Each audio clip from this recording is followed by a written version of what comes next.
এই যে এখন খাবো সেটারই তোড়জোড় হচ্ছে। এই যে জামাইবাবু খাচ্ছে।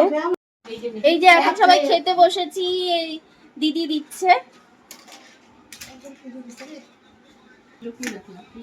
এটা ভাত, এটা পাতার মধ্যে মুড়ে তেল ভাজা, আর আমাকে পটকা দিয়েছে, পটল ভাজা, পাঁপড় ভাজা, ডাল নেব।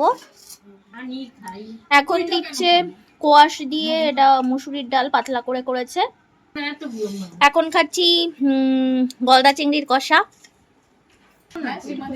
এখন খাচ্ছি আলু ফুলকপি দিয়ে করা পাতলা করে কাতলা মাছের ঝোল।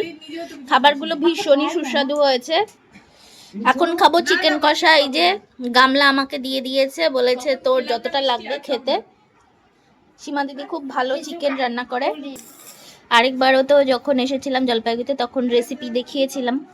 এটা খাবো টক দই। এখন এর মধ্যে বিট নুন আর চিনি মেলানো হয়েছে।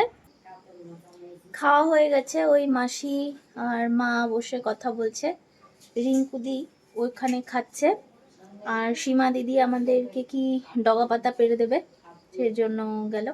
আর আমি খেতে খেতে লিপস্টিকও খেয়ে ফেলেছি।